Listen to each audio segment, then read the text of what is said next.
بسم الله الرحمن الرحيم. قل أوحي إلي أنه استمع نفر من الجن فقالوا إنا سمعنا قرآنا عجبا يهدي إلى الرشد فآمنا به ولن نشرك بربنا أحدا وأنه تعالى جد ربنا ما اتخذ صاحبة ولا ولدا وأنه كان يقول سفيهنا على الله شططا وأنا ظننا أن لن تقول الإنس والجن على الله كذبا وأنه كان رجال من الإنس يعوذون برجال من الجن فزادوهم رهقا وأنهم ظنوا كما ظننتم أن لن يبعث الله أحدا وأنا لمسنا السماء فوجدناها ملئت حرسا شديدا وشهبا وأنا كنا نقعد منها مقاعد للسمع فمن يستمع الآن يجد له شهابا رصدا وأنا لا ندري أشر أريد بمن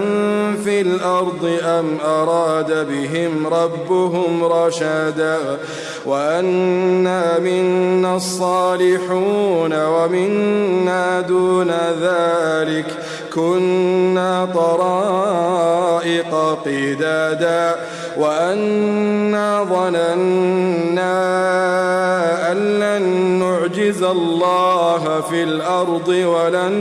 نعجزه هربا وأنا لما سمعنا الهدى آمنا به فمن يؤمن بربه فلا يخاف بخسا ولا رهقا وأنا منا المسلمون ومنا القاسطون فمن أسلم فأولئك تحروا رشدا وأما القاسطون فكانوا لجهنم حطبا وأن لو استقاموا على الطريقة لأسقيناهم ماء غدقا لنفتنهم فيه ومن يعرض عن ذكر ربه يسلكه عذابا صعدا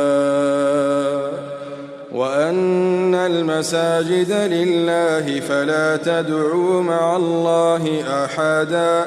وأنه لما قام عبد الله يدعوه كادوا يكونون عليه لبدا قل إنما أدعو ربي ولا أشرك به أحدا قل إني لا أملك لكم ضرا ولا رشدا قل إني لن يجيرني من الله أحد ولن أجد من دونه ملتحدا إلا بلاغا من الله ورسالاته ومن يعص الله ورسوله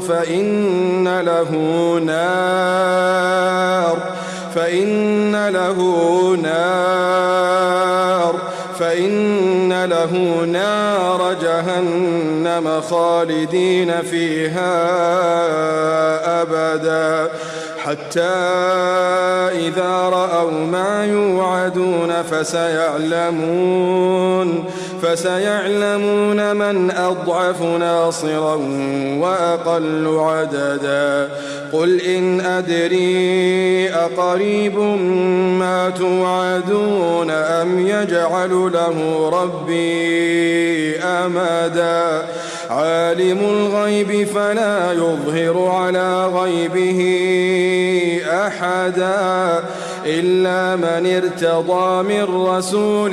فإنه يسلك من بين يديه ومن خلفه رصدا ليعلم أن قد أبلغوا رسالات ربهم